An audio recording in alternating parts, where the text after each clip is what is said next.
Oh, look, a blue post. Raid testing in the Burning Crusade is now underway, and we've received many answerable inquiries on every aspect of the game. What follows is an outline of the answers to many common questions about the beta, which we will update as necessary over the coming weeks. Attunements will function as they did when originally released. Original quest lines will be required to enter each instance. These attunements will relax as the game progresses through content phases. Karazhan will no longer require attunement at a later phase, probably phase 5 or phase 6. Therefore, a group shall still need the master's key to open the gate.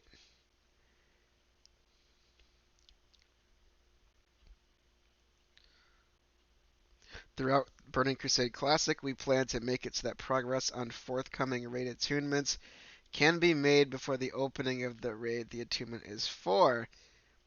For example, you should be able to start the Black Temple attunement for killing Alar once the eye is open, which will be before Black Temple is open. Dungeons and raids. Original health and damage values will be used.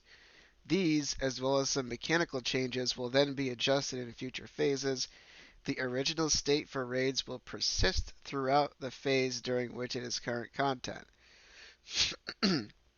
With the release of the next phase, adjustments will be made as they were in original Burning Crusade. Exceptions will be considered. We're looking forward to your feedback on adjustments during the testing of future PTRs. Buffs acquired from creatures and quests across Outland are purged upon entering an instance. This is the solution I wish they implemented for Classic. So instead of like keeping this world buff meta around, they would just axe it and put everyone at an equal playing field, which would make the game more difficult and more interesting. Currently, world buffs are a crutch that help many guilds clear the content. So without world buffs, it'd be interesting to see the progression status of some of these guilds. I'm going to continue looking for mag in my boomkin. If I can't find a group of my boomkin, I'll try swapping to like warrior or something. Now, this is crazy to me. Ritual of Summoning will not work inside instances or Netherstorm. Now, this is not how it was in the Burning Crusade. As early as 2.1, like, summoning was available, because I distinctly remember people summoning into Black Temple with warlocks. Like, this was nothing. Having it not work inside instances at all, that's a change that sort of like diverges from actual BC.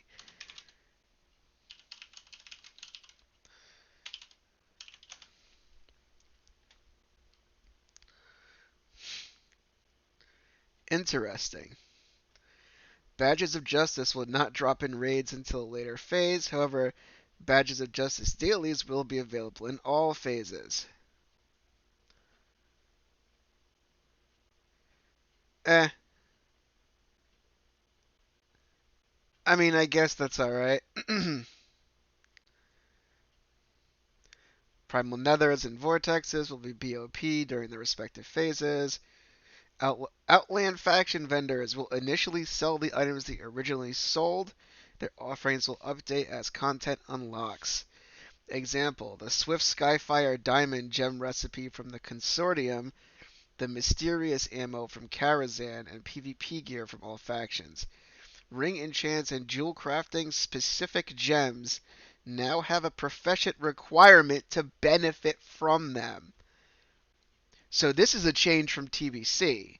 This is like new. This is new. In TBC, you were able to actually enchant the ring, then drop enchanting. But now, you have to keep the profession. I think this is a good change overall for the health of the game, although I seriously doubt that many players would actually do that. Developer notes, the design intent for these perks were a player power reward for having that profession, and the fact that they continued to function after unlearning that profession was a technical limitation in the original Burning Crusade. Weapons that were changed from main hand only to one-handed late in the original Burning Crusade will be restored to their original version in Classic and should be updated in a later phase. Developer note: changing these to one-handed was a very late change in original Burning Crusade that would have a noticeable impact on player power, and more specifically on melee power, so Blizzard's reining this in to make melee more reminiscent to how it was in TBC. Epic Engineering goggles will become available from trainers with the Tier 5 phase. So okay. Harris Pilton, Zephyr, and cooking and fishing dailies will be available from the beginning, as they do not directly or largely impact player power. This is not a true statement. Harris Pilton sells the gigantic sacks, 22 slot bags for 1,200 gold each. Now, some players have 36,000 gold, so when they come into this expansion, like, they're gonna have tons of fucking gold to purchase 22 slots immediately. Now, if I fly down there right now, actually, I don't know if the gigantic. I don't remember off the top of my head if the gigantic sack is unique. I don't think it is. Yeah, but Zephyr is the Caverns of Time port, which is available after you get rep with them. And Harris Pilton, yeah, see the gigantic sack is not unique. You can get tons of those for all your characters pretty much for nothing, like in comparison to what players have nowadays. I'm not sure about that change. Landro Longshot will not offer WoW trading card game code redemption. We don't intend for the Burning Crusade Classic to make duplicate use of TGC codes, nor do we want players who have unredeemed codes to choose between games for redemption. Interesting. Interesting.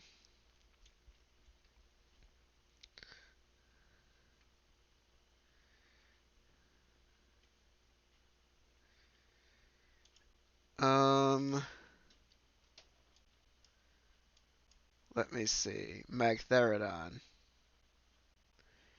End time, 11 o'clock p.m. Eastern.